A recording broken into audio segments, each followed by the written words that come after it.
তুমি একজন বাড়ির বউ হওয়া সত্ত্বেও সারাদিন যত পরিশ্রমই করো না কেন, যত কাজই করো না কেন,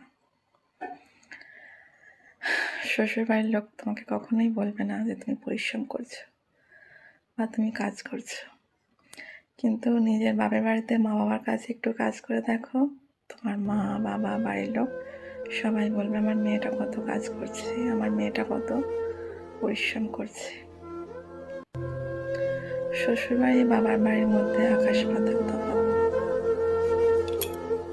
সকাল থেকে সারাদিন সারা রাত গাধার মতো খাটুনি খাটলেও কেউ তোমাকে বলবে না যে তুমি কঠোর পরিশ্রম করছো শ্বশুর বাড়িতে।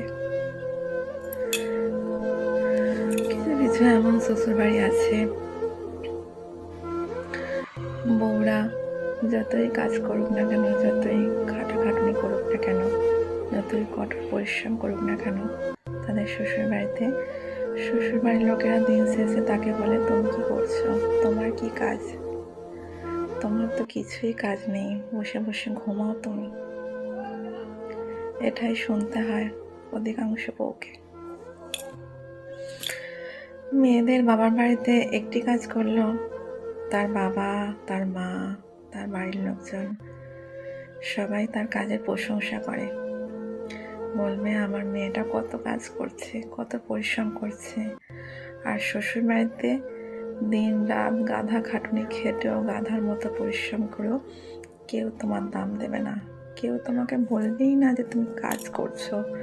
সবাই শুধু উঠতে বসতে তোমাকে কথা শোনাবে, তোমার কি কাজ, কি বা করো তুমি সারাদিন।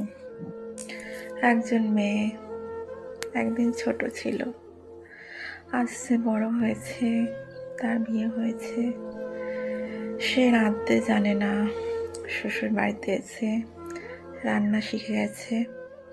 কোনো কাজ জানে না, শ্বশুর বাড়িতে এসে সে কাজ শিখে গেছে। সে চুল বাঁধতে জানে না, শ্বশুর বাড়িতে এসে সে চুল বাঁধতে শিখে গেছে। কোনো তরকারি করতে জানে না, শ্বশুর বাড়িতে এসে সব করতে শিখে গেছে।